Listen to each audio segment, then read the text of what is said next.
માતાજી, જય દ્વારકાધીશ। તો અત્યારે મારે જવાનું છે કચ્છ પર।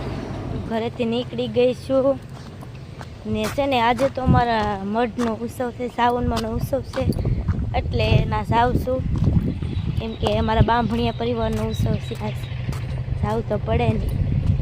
તો આપણે છે ને જવાનું છે, આપણે છે ને નાજીને મળીશું મિત્રો।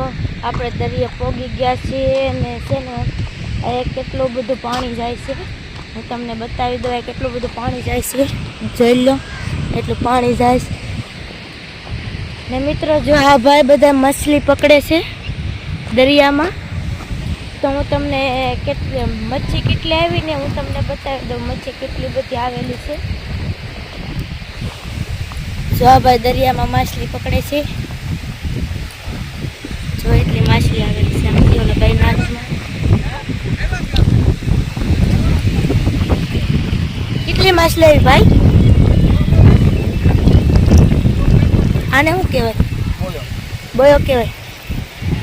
તો આ ભાઈએ કેટલી બધી માછલી પકડી છે, તમે જોઈ શકો છો, મેં તમને બતાવી કેટલી બધી માછલી પકડી છે ને। છે ને મિત્રો હમણાં વર્ષે બધું પાણી આવ્યું હતું, ખબર છે, વાવાઝોડું આવ્યું હતું, એમાં પુલા પડી ગયો છે એટલે છે ને આમાં વટાઈ એમ છે નહીં, તો છે ને મારા મમ્મીના વાટે આવ્યા ને મારે બે ભૂખ પડી છે, કેમ કે મારા બે ભાઈઓને આવે છે એટલે વટાડવા પડશે, આમાં માઇન વટવું જશે।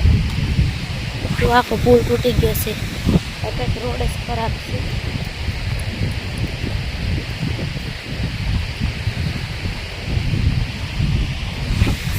તૂટી ગયો છે આ પુલ, તો મિત્રો આપણે છે ને કચ્છ પર જઈને જ મળીશું મિત્રો। અહીંયા કેટલું બધું પાણી જાય ને, કેવું મસ્ત લોકેશન છે, જુઓ કેટલું બધું પાણી જાય ને, લોકેશન પણ મસ્ત છે ને। ઓલા ભાઈ જો મચ્છી પકડે છે દરિયામાં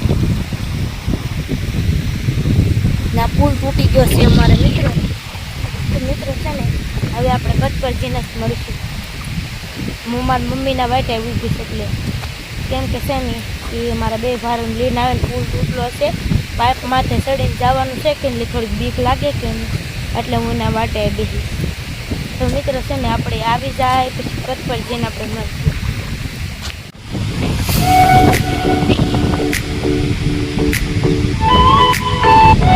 કચ્છ પર પહોંચી ગઈ છું ને અત્યારે હું જાઉં છું મારા કાકાના ઘરે।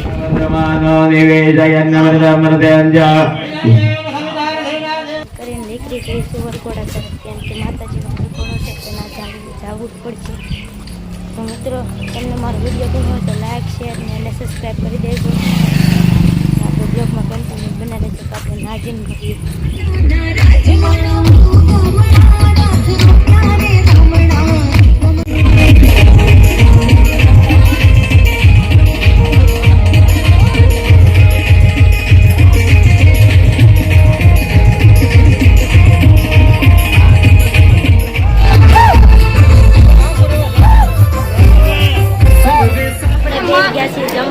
જો માં ટીટી બેન જમવા મળ્યા છે, આ મહેક બેન જમે। તો મિત્રો હવે જમીને આપણે મળીશું, અમે નીકળી ગયા ને હવે અમે જઈએ છીએ મઠ તરફ, જીવર મઠ ને અમારા ઝીણી બેન તો જો ટીટી જમી લીધું કે જમી લીધું, તો હાલો ઘરે પોગી ગઈ છું ને। તમને મારો બ્લોગ ગમ્યો હોય તો લાઈક કરજો, શેર કરજો અને સબસ્ક્રાઈબ કરવાનું ભૂલતા નહીં।